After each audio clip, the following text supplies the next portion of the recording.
I'm going to group 0. I'm going to be image 6.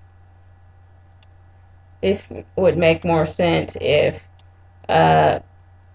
these actually looked like hit sprites, but they're not. I don't have anything on my computer currently. Now, this is, for some reason, this image was put in the SFF file twice. This is what I need to be editing. This right here. So just skip that one if you see it in your own fresh Mugen file, which you will.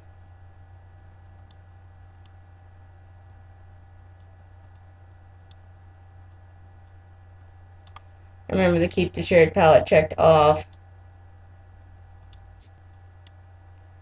Okay. Now that I've done this, I'll save it. I'm going to have to probably undo that at some point. Then we're going to open Mugen. That was the wrong Mugen, but whatever. I can get to it this way.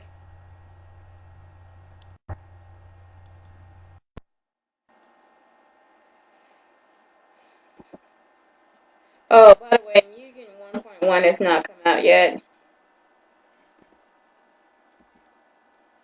For some reason, I don't even see anything about that on Electrobyte's website.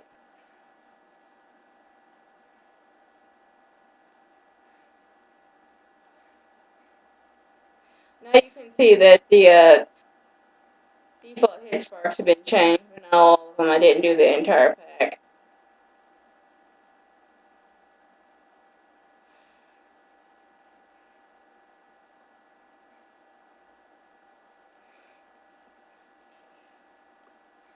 Right, I think you can pretty much see what I'm talking about here. Alright, so there's still a slight problem with that because that first sprite is green. You can fix that by going into the AR file, which is what I'm going to show you how to do now. You're going to want to open the AR file.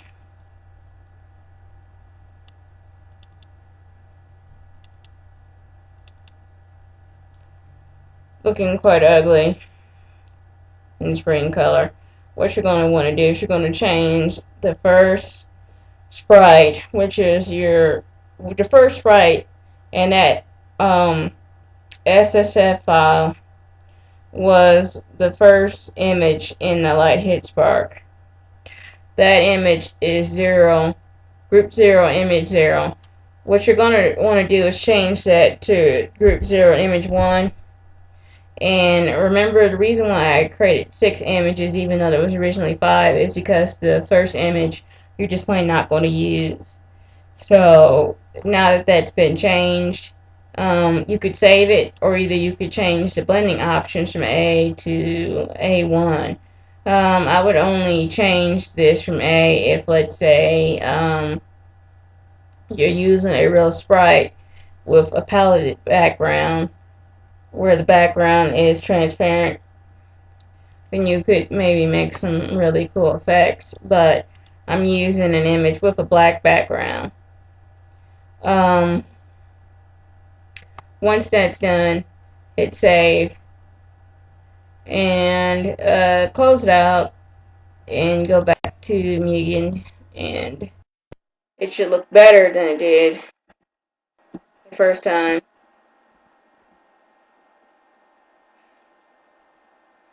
In case you saw a green flash.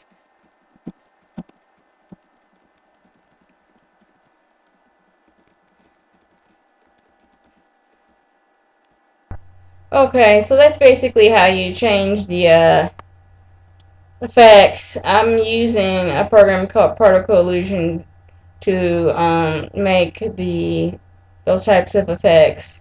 It's a whole lot easier to do that than to look for actual sprites on the web. You could also use Adobe After Effects. Both of those programs have a 30-day trial.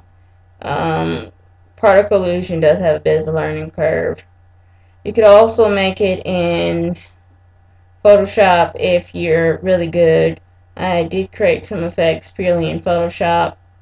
They don't really make sense unless you saw them animated. But this is what I did in Photoshop. I started out with an image and did some stuff to it. This I modified, but I didn't make that. When it comes to dust, I have a tendency to like to use an actual sprite, so I did have to search on the web to find some dust sprites. When it comes to like hitsparks and stuff, I like to use a full color image. I think I have some dust sprites somewhere around here. Yeah, I do. I got these somewhere. I'm not really sure where I got them from.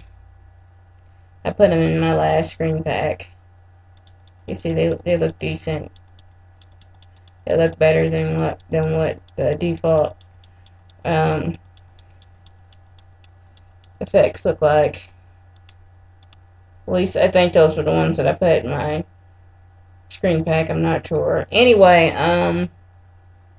next I'm going to teach you how to change the system default sounds, which are in this file.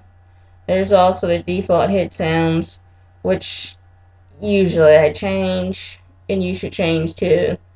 You notice there's no AR file for the system. Most of the animations, or basically all the animations that I've ever seen done in a system SFF file, are done in the SFF file using the method that I showed you how to do last time. Alright, I'll be back with another tutorial soon, I hope. After I get finished chopping up these other tutorials. Apparently they were a bit too long for YouTube. Bye.